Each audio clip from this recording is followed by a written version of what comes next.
Class আমাদের দেশের বিভিন্ন প্রান্ত থেকে যে যেখান থেকে শুনছেন সবাইকে স্বাগত জানাচ্ছি আজকের ক্লাসে আমরা যে দুটি বিষয় নিয়ে আলোচনা করব। একটি বিষয় হলো হোমিওপ্যাথিক চিকিৎসা দর্শনের গুরুত্ব বর্ণনা, আর আরেকটি বিষয় হলো ডাক্তার হেনিম্যানের চিকিৎসা দর্শন কেমন ছিল। এই দুটো বিষয় নিয়ে আলোচনা করব, খুব গুরুত্বপূর্ণ এবং সংক্ষিপ্ত। তো আশা করি সকলে ভালো আছেন এবং মনোযোগের সহিত ক্লাসে অংশগ্রহণ করছেন। তো আমরা প্রথমে একটু জেনে নেই যে হোমিওপ্যাথি চিকিৎসা দর্শনের গুরুত্ব কি, বা দর্শন কেন হোমিওপ্যাথি চিকিৎসা দর্শন আমরা পাঠ করব, কেন অধ্যয়ন করব। আমরা একটু স্ক্রিনটা দেখার চেষ্টা করি, আর আমাদের আলোচনা পর্যালোচনার মধ্যে দিয়ে আমরা বাকিটা আমরা হয়তো সেটা কভার করে নিব। হোমিওপ্যাথি চিকিৎসা দর্শন বা হোমিওপ্যাথি দর্শন অত্যন্ত গুরুত্বপূর্ণ। দর্শন জ্ঞান লাভ ছাড়া প্রকৃত চিকিৎসা সম্ভব হওয়া চিকিৎসা করা সম্ভব নয়। হোমিওপ্যাথিক চিকিৎসা দর্শন পাঠের গুরুত্ব নিম্নে আলোচিত হলো, অর্থাৎ হোমিওপ্যাথিক দর্শনের কি কি, কেন আমরা হোমিওপ্যাথিক দর্শন আমরা পড়বো, শিখবো, এসব বিষয়ে এখানে পয়েন্ট আকারে আমি কিছু বিষয় এখানে নিয়ে আসছি। একটা হলো হোমিওপ্যাথিক দর্শন প্রাকৃতিক আরোগ্য নীতি শিক্ষা দেয়। এটা একটা গুরুত্বের ভিতরে একটা অংশ, যে হোমিওপ্যাথিক দর্শন একটা প্রাকৃতিক আরোগ্য নীতির শিক্ষা। এবং আগে আমরা জানি বা আলোচনা অংশগ্রহণ করেছি যে আলোচনা শুনেছি যে হোমিওপ্যাথি একটি প্রাকৃতিক চিকিৎসা এবং এটি কি বলে রোগীর বা মানুষের এটাকে বলা হয় হিউম্যান ফ্রেন্ডলি চিকিৎসা পদ্ধতি, যেটা হলো বন্ধুসুলভ চিকিৎসা পদ্ধতি এবং প্রাকৃতিক চিকিৎসা পদ্ধতি, নির্মল চিকিৎসা পদ্ধতি। সুতরাং এই দর্শন এই বিষয়টাকে গুরুত্ব দেয় যে এটা একটা প্রাকৃতিক চিকিৎসা পদ্ধতি, এই হিসাবে এই নীতিতে বা এই দার্শনিক নীতিতে হোমিওপ্যাথি ফিলোসফি একটি গুরুত্বপূর্ণ বিষয়। হোমিওপ্যাথি দর্শন রোগের মৌলিক এবং উত্তেজক কারণগুলি নির্ণয় করতে সহায়তা করে। এই বিষয়টা চিন্তা করা যে কি করবে, রোগের মৌলিক এবং উত্তেজক কারণগুলি নির্ণয় করতে সহায়তা করে দর্শন, অর্থাৎ দার্শনিক চিন্তাধারার মাধ্যমে, দার্শনিক বিশ্লেষণের মাধ্যমে, দার্শনিক যুক্তির মাধ্যমে আমরা রোগের মৌলিক এবং তার পিছনে যে কারণ রয়ে গেছে সেগুলো উদ্ঘাটন করতে সহায়তা করে।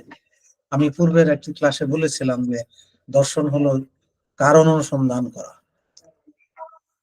এটা কারণ অনুসন্ধান করতে সহায়তা করে। কাজে আমরা যদি দর্শন বুঝতে চাই তাহলে আমার কারণ কেন হলো, তার পিছনে কি কারণ ছিল, যৌক্তিকতা কি, লজিক কি, ইত্যাদি বিভিন্ন বিষয় আমাদের ভালোভাবে কি করতে হবে, বুঝতে হবে। তার মানে হলো যে রোগের মৌলিক, রোগ নিয়ে তো কথা হবে। একজন ডাক্তারের কাছে বা চিকিৎসকের কাছে যখন একটি অসুস্থ মানুষ আসবে তখন সে রোগের কথাই বলবে বা সমস্যার কথা বলবে বা কষ্টের কথা বলবে। এটার মৌলিক কারণ, অনেক কারণ থাকতে পারে, তার মধ্যে আমাদের মৌলিক কারণগুলোকে খুঁজে বের করা এবং তার পিছনে যে সমস্ত বিষয়গুলি ইন্ধন যোগাচ্ছে বা কোনো কারণবশত সেটা হয়েছে তা উদ্ঘাটন করা। সুতরাং এটা দর্শন যেহেতু এই নীতিতে বিশ্বাস করে যে কেন হলো, কেন এমন হলো, পিছনে কি কারণ ছিল, কি যৌক্তিকতা আছে ইত্যাদি, সুতরাং সেই অনুসারে এটা দর্শনের সাথে সামঞ্জস্যপূর্ণ। এখানে সিরিয়াল একটু এলোমেলো আছে, সমস্যা নাই, আমরা একটু ধরে নেই যে পরেরটা কি আছে। অন্যান্য চিকিৎসা পদ্ধতির সাথে হোমিওপ্যাথির সম্পর্ক পার্থক্য নির্ণয় করতে সহায়তা করে। আমি একজন চিকিৎসক হিসাবে আমার সার্বিক বিষয় জানতে হবে যে অন্যান্য চিকিৎসা পদ্ধতির সাথে এই যে হোমিওপ্যাথির চিকিৎসা পদ্ধতির যে পার্থক্য, এটা কিন্তু আমার দার্শনিক চিন্তাধারায় আমাকে সহায়তা করবে পার্থক্য নির্ণয় করতে। কেন আমি একজন হোমিওপ্যাথ, দার্শনিক চিন্তাধারার মাধ্যমে কেন আমি অন্যান্য প্যাথির সাথে পার্থক্য নির্ণয় করব, এটা কেন করব? এই জন্যই করব যে আমি একজন অর্থাৎ রোগীর চিকিৎসা করতেছি, মানুষের চিকিৎসা করতেছি। সুতরাং এটা অন্যান্য প্যাথির মতো চিন্তা ভাবনা করলে হবে না। তো এটা কিন্তু দর্শন কিন্তু এই বিষয়টা ভাবতে সহায়তা করবে। আরেকটি বিষয় হলো রোগী পরীক্ষা, রোগ নির্ণয় ও ঔষধ নির্বাচনের পদ্ধতি শিক্ষা দেয়। দর্শন কি করে? যে রোগীর ডায়াগনোসিস করা, রোগটা নির্ণয় করা। এখানে রোগ নির্ণয় বলতে আমরা লক্ষণ নির্ণয় বলবো, বা কষ্টটা নিরূপণের কথা বলবো, এবং তার সাথে বা তার জন্য যে ঔষধের প্রয়োজন, সে ঔষধ নির্বাচন করব। এবং এই নির্বাচনের জন্য ফিলোসফি কিন্তু একটা গুরুত্বপূর্ণ পদ্ধতি হিসাবে কাজ করে। রোগের অবলুপ্তির কারণ নির্ণয় করতে এবং তা দূর করতে সহায়তা করে। ফিলোসফি কি করে? যে আসলে রোগের অবলুপ্তির কারণ, অবলুপ্তি অর্থাৎ দেহে বা মানুষের দেহে বা মানুষের মানে মানুষের মধ্যে যে অন্তর্নিহিত যে সমস্যা রয়ে গেছে, এখানে অবলুপ্তির কারণ বলতে এটাই বোঝাবে যে আমার দেখে সমস্যাটা ছিল, দেখি না বা দেখতে পাই নাই, ছিল হয়তো, এবং সেটা নির্ণয় করবে এবং তা দূর করতে সহায়তা করবে। অর্থাৎ আমরা অনেক সময় মনে করি যে হয়তো এই মুহূর্তে মানুষটি কষ্ট প্রকাশ পেল, আমরা ধরে নেই যে হয়তো এই মুহূর্তে সে অসুস্থ হয়েছে। আসলে কিন্তু তা নয়, এটা কিন্তু তা নয়। আমরা যখন একজন দার্শনিক চিন্তাধারায় বিশ্বাস করব এবং কল্পনা করব, ডায়াগনোসিস করব, তখন আমরা ধরে নিব যে না, এখন সে অসুস্থ হয় নাই, সে অসুস্থ হয়েছিল অনেক আগেই। এই বিষয়টা খুব গুরুত্ব সহকারে চিন্তা করেন। অর্থাৎ সে অসুস্থ হয়েছিল আরো অনেক আগেই, কিন্তু এখন তা প্রকাশ পেল। এটা কিন্তু দর্শন এটাকে বিশ্বাস করে। অর্থাৎ আজকের যে মানুষটি এত সমস্যার কথা বলছে, এত সমস্যার কথা সে ডাক্তারের কাছে সে তুলে ধরছে, সেটা কিন্তু আজকের নয়, সেটা দীর্ঘদিনের লুকায়িত। তার কষ্ট অনেক আগে থেকেই ছিল, বীজ বপন করা ছিল, এবং এটা দূর করবে। তার মানে কি বোঝা গেল? যে আমি একজন ভালো মানুষ দেখতে মনে হচ্ছে, দেখতে ভালো মানুষ মনে হচ্ছে, কিন্তু আমি কিন্তু ভালো নই।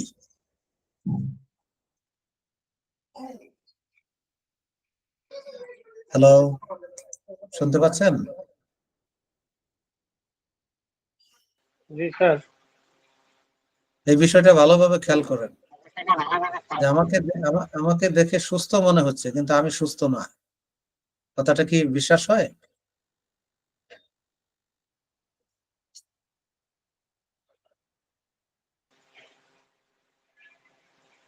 তো আসলে জি এটা আমাদের বিশ্বাস, এটা আমাদের বিশ্বাস করতে হবে। হ্যাঁ, বলুন।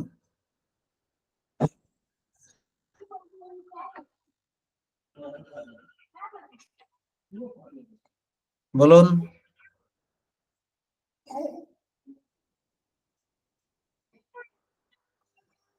হ্যালো, ডাক্তার এম এস সালাম।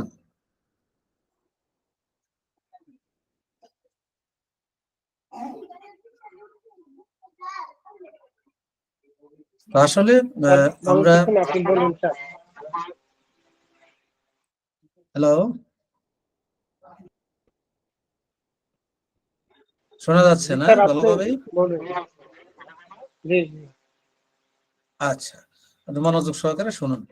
অর্থাৎ আজকে যে মানুষটি অসুস্থতার কারণ ডাক্তারের কাছে সে বিস্তারিত বর্ণনা করছে, সেটা কিন্তু আজকের নয়, অবলুপ্তি হয়ে আছে। এই কথাটাই আমি বলতেছিলাম যে দর্শন কিন্তু এই মুহূর্তে মানুষটির কষ্টের কথা বা মানুষটির সমস্যার কথা শুধু চিন্তা করে না, তার পিছনে অনেক ইতিহাস অনুসন্ধান করে, এবং কেন এমন হলো সেটা অনুসন্ধান করে, এবং এটা যে মানে দীর্ঘদিন ধরে মানে সে বহন করে আসছে, সে যে একটা ইতিহাস বহন করে আসছে, সেটা নিরূপণ করতে সহায়তা করে এবং সেটা দূর করতে সহায়তা করে। এটা বলতে যে আমি বলতেছিলাম যে শুধু অসুস্থতা না, অসুস্থতা ছাড়া একজন মানুষ কিন্তু ও মানে অসুস্থ হতে পারে বা রোগাগ্রস্ত হতে পারে বা সমস্যাগ্রস্ত হতে পারে, যেটা আমরা আপাত দৃষ্টিতে আমরা বলতে পারি সে মানুষটি অসুস্থ নয়, কিন্তু সে আসলে অসুস্থ। ফিলোসফি কিন্তু সেটাকে চিন্তা করে। তো যাই হোক, ফিলোসফি কেন পড়বো সেটা বলছিলাম। ফিলোসফি পড়লে আমরা কি করতে পারবো? ওষুধের মাত্রা এবং শক্তি সম্বন্ধে জানতে পারবো। ফিলোসফি কেন পড়বো? যে ফিলোসফি পড়লে আমরা ওষুধের শক্তি পরিবর্তনের সাথে সাথে ওষুধের গুণগত পরিবর্তনের আলোক প্রদান করতে আমরা। তারপরে হলো দর্শন কেন পড়বো? যে হোমিওপ্যাথি দর্শন মানুষের নৈতিক উন্নতি সাধন করে। নৈতিক উন্নতি সাধন করে, বিষয়টি বারবার মনে রাখতে হবে, খুব গুরুত্বপূর্ণ। যে হোমিওপ্যাথি দর্শন মানুষের নৈতিক উন্নতি সাধন করে। এই জন্যই করে যে আমরা যখন মানে ফিলোসফির সংজ্ঞায় যখন আমরা দেখেছি যে সেটা কি হয়, যে মানুষের কি ধরনের বিষয়কে নিয়ে চিন্তা করে। একটা হলো শারীরিক, মানসিক, আত্মিক বা আধ্যাত্মিক। এই সমস্ত বিষয় কিন্তু তার চর্চার বা অনুশীলনের অন্তর্ভুক্ত ফিলোসফির মধ্যে। মানুষটি কেন এমন, কেন মানুষটি এমন করে, তার নীতি কি, আদর্শ কি, অর্থাৎ তাকে পরিচয় দিতে যতগুলি গুণগত বিষয় বা পারিপার্শ্বিক বিষয় ব্যবহার করতে হয়, সবকিছু সমন্বয়ে ওই মানুষ। সুতরাং তার নীতি, ন্যায় নীতি, নৈতিকতা ইত্যাদি সবকিছুই কিন্তু দর্শনের মধ্যে অন্তর্ভুক্ত। অর্থাৎ মানুষটি এমন ছিল ইত্যাদি। কেউ কেউ হয়তো বলতে পারেন এটা কি মানসিক বিষয়? না, হোমিওপ্যাথিতে মানসিক বিষয়কে দর্শন কিন্তু শুধু মানসিক বিষয়কে দেখে না, ছোট করা হয় সেই ক্ষেত্রে। দর্শন একটা সামগ্রিক চিত্রের বহিঃপ্রকাশ। যাই হোক, আমরা দর্শন এই জন্যই পড়ব যে হোমিওপ্যাথি দর্শন মানুষের নৈতিক উন্নতি সাধন করবে। নৈতিক উন্নতি যখন সাধন হবে, নৈতিক উন্নতির যখন অগ্রগতি হবে বা সুন্দর হবে, তখন মানুষটি সুন্দর হবে। এবং সেটাও মানে রোগ নির্ণয় বা চিকিৎসা প্রদানে আমরা যেহেতু বলছি যে মানে পূর্বের স্বাস্থ্যে ফিরিয়ে দেওয়া, মানুষটিকে কষ্ট থেকে মুক্তি দেওয়া ইত্যাদি ইত্যাদি সবকিছু কিন্তু নৈতিকতাও এর মধ্যে। একটা মানুষ যখন দেখে মনে হয় সবই ভালো, কিন্তু তার নৈতিকতার কি স্খলন ঘটেছে বা নৈতিকতা না ভালো নেই, তাহলে কিন্তু সে দেহে অন্যান্য রোগ লক্ষণ কিছুই নাই, কিন্তু তার নৈতিকতা ভালো না, মানুষটি কিন্তু ফিলোসফির ভাষায় অসুস্থ। ওই ব্যক্তিটি, ওই মানুষটি ফিলোসফির ভাষায়, হোমিওপ্যাথিক ফিলোসফির ভাষায় ওই মানুষটি অসুস্থ। হ্যালো,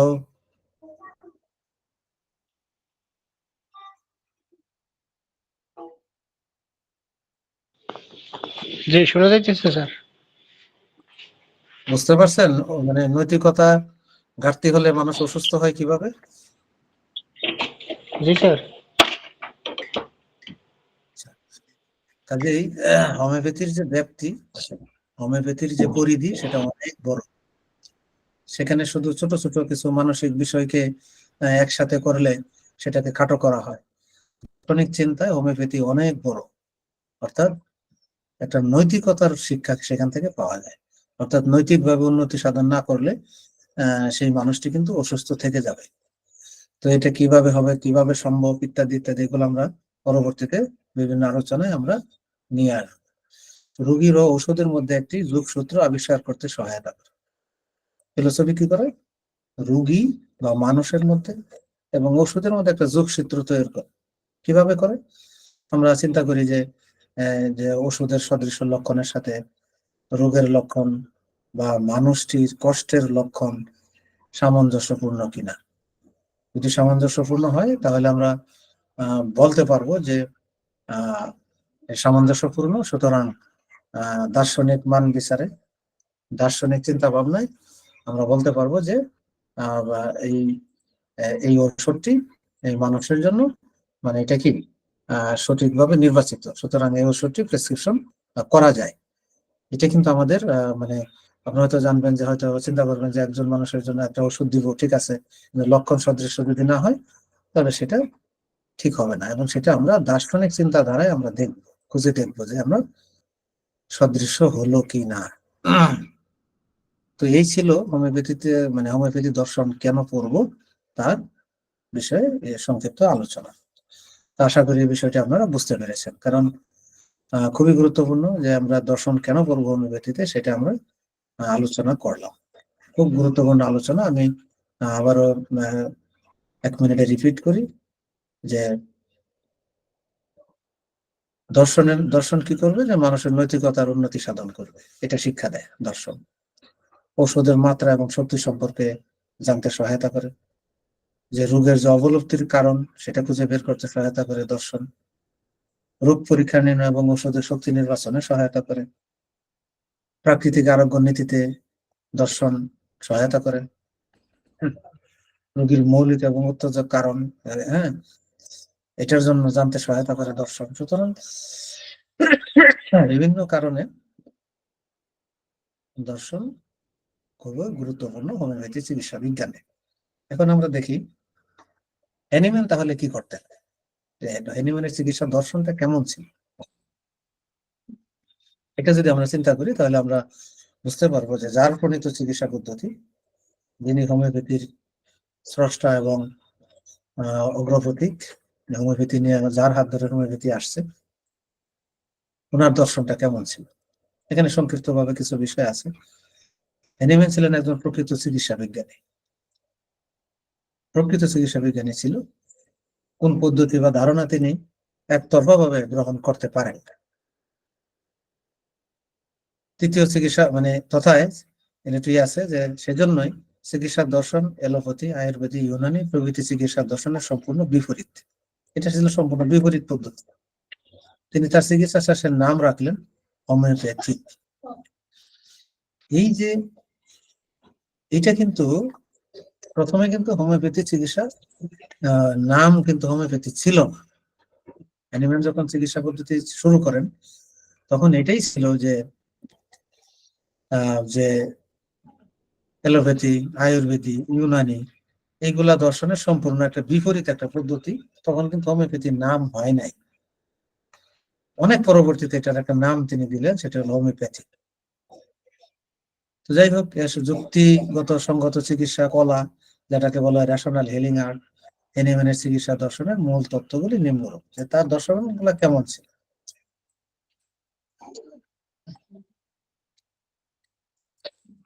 মানব দেহ জড় পদার্থ হলেও এটা একটা জীবন্ত সচেতন সত্তা, এটা তিনি বিশ্বাস করতেন। রোগ অজড়, অশুভ, প্রাকৃতিক শক্তি, এটা হ্যানিম্যান বিশ্বাস করতেন। জড় দেহ জীবনী শক্তি একত্রে মিশ্রিত হয়ে একটা সম্পূর্ণ একক সত্তা জীবন গঠন করে। খুব গুরুত্বপূর্ণ।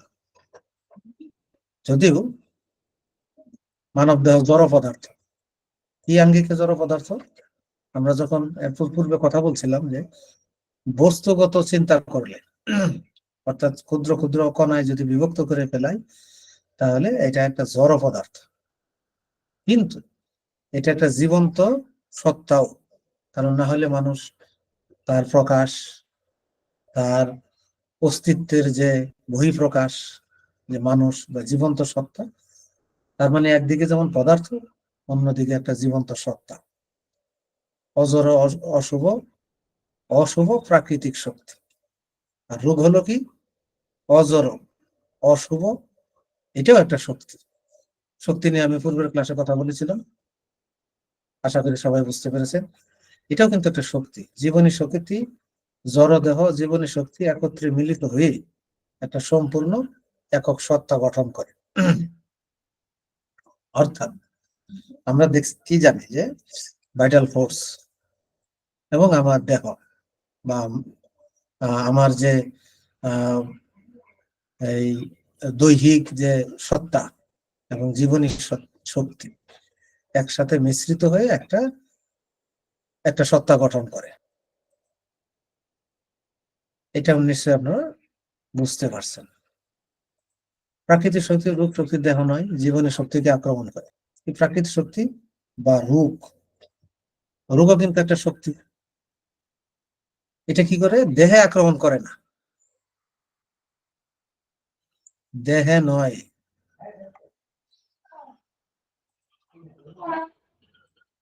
দেহে নয়, জীবনী শক্তিকে আক্রমণ করে। কম্পিউটার একটু প্রবলেম দেখা শো করছে, সেই জন্য আমি এখানে এই করতে পারছি না, ভুল করতে পারতেছি না। তো যাই হোক, এটা জীবনী শক্তিকে আক্রমণ করে। কারণ আমরা আমাদের জীবনী শক্তি যখন আক্রান্ত হয়, তখন আমরা আক্রান্ত হই, তখন ওই মানুষটি আক্রান্ত হয়। এটা খুব ভালোভাবে চিন্তা করতে হবে। জীবনী শক্তি শব্দটা যদি বাদ দেওয়া হয়, তাহলে হোমিওপ্যাথি থাকে না, হোমিওপ্যাথি নাই। তার মানে হলো হোমিওপ্যাথি জীবনী শক্তিকে চাঙ্গা করে, জীবনী শক্তি এমনি এমনি কি করে? কষ্টগুলো দূর করে। তার ফলে দৈহিক ও মানসিক বিকৃতি প্রকাশ পায়। যখন জীবনী শক্তি আক্রান্ত হয়, তখন কি হয়? দৈহিক এবং মানসিক বিকৃতি প্রকাশ পায়।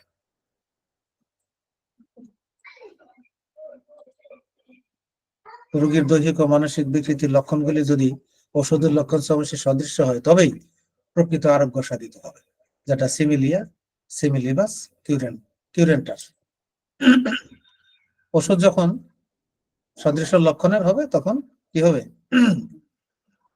প্রকৃত আরোগ্য হবে, না হলে প্রকৃত আরোগ্য হবে না। খুবই সুন্দর কথা।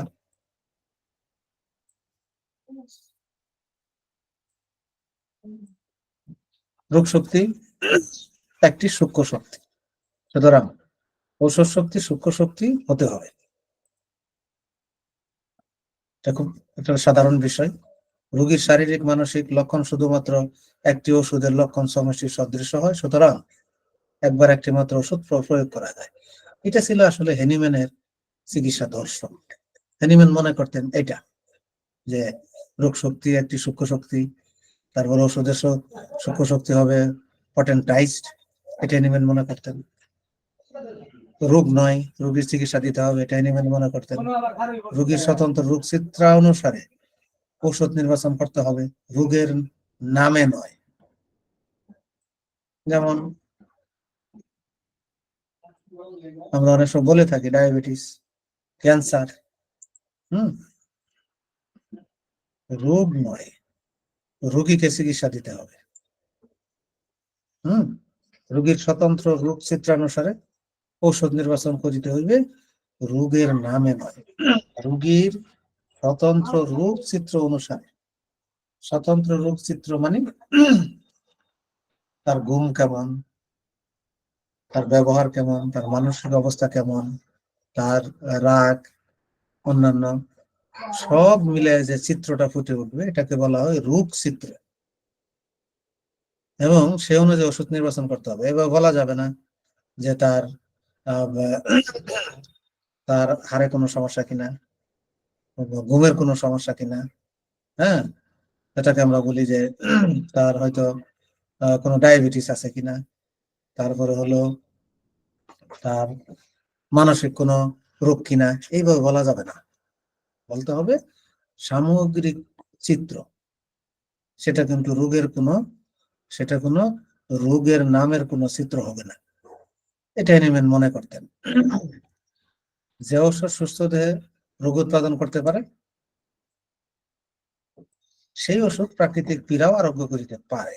সুতরাং ঔষধ অবশ্যই সুস্থ দেহে প্রুভিং করিতে হইবে। উনি একটা প্রুভিং এর কথা বলছেন, যে ঔষধ কি করতে হবে? সুস্থ দেহে প্রয়োগ করে তা পরীক্ষা করতে হবে, প্রুভিং করতে হবে। এটা তার দর্শনের নীতি ছিল। কারণ ওই হেনিম্যান তার সময় পর্যন্ত যে সমস্ত ওষুধ তিনি প্রুভিং করেছেন, আবিষ্কার করেছেন, তিনি ভাবতেন যে এর পরবর্তীতে হয়তো আরো ওষুধ আবিষ্কার হবে, আরো অনেক মেডিসিন পৃথিবীতে আসবে, কিন্তু সেটা যেন অবশ্যই এই পদ্ধতিতে হয়, তার দর্শন নীতিতে হয়।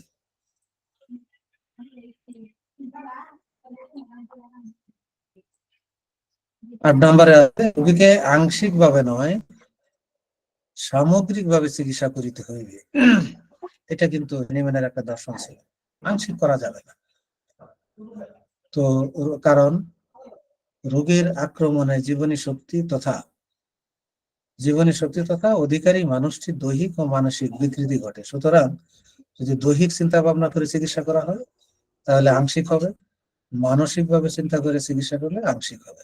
সামগ্রিক চিত্রকে বিবেচনা করে চিকিৎসা করতে হবে।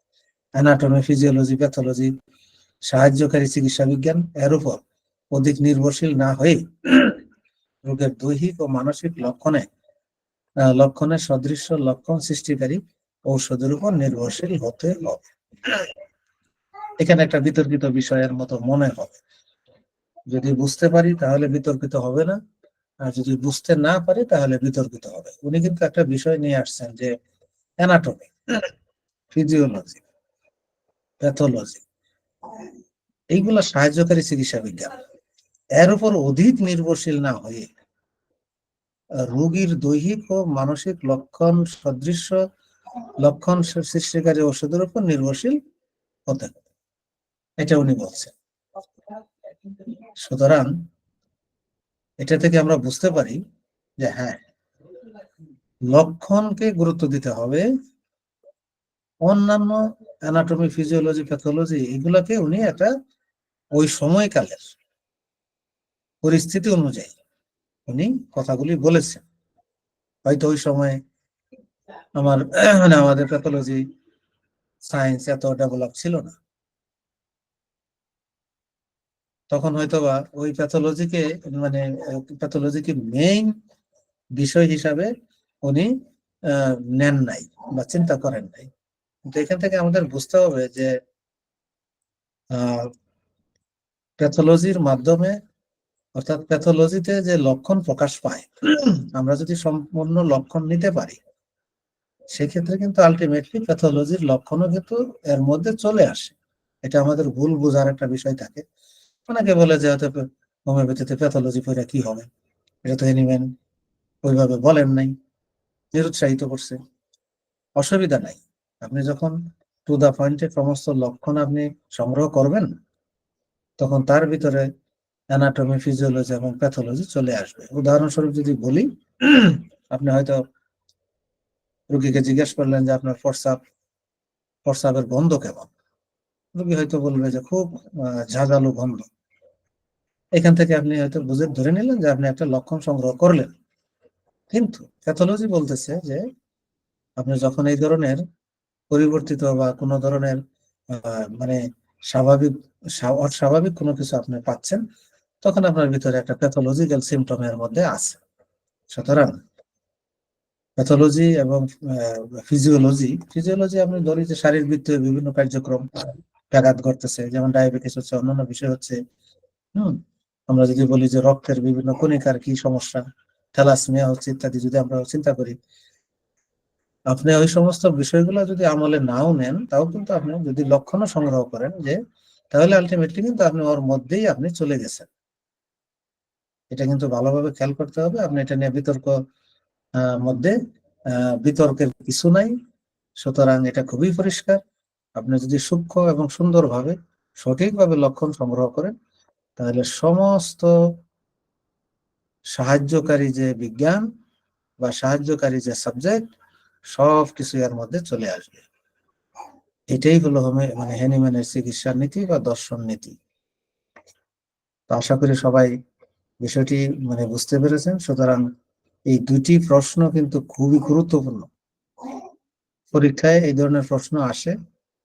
আশা করি আপনারা বুঝতে পেরেছেন। যদি কোনো প্রশ্ন না থাকে আমি এটুকু শেষ করতে চাই, এবং আপনারা এই বিষয়গুলি ভালো করে পড়বেন এবং তার সাথে সংশ্লিষ্ট বিষয়গুলি চিকিৎসার সাথে এগুলো প্রয়োগ করবেন, এবং রোগ রোগী দেখার ক্ষেত্রে, প্রেসক্রিপশন প্রণয়নের ক্ষেত্রে এগুলা সহায়ক হিসেবে কাজ করবে। ধন্যবাদ সবাইকে। আপনাদের কোনো প্রশ্ন আছে? প্রশ্ন না থাকলে আমার আজকের ক্লাস এখানে শেষ হবে। হ্যালো। না স্যার, কোনো প্রশ্ন নেই।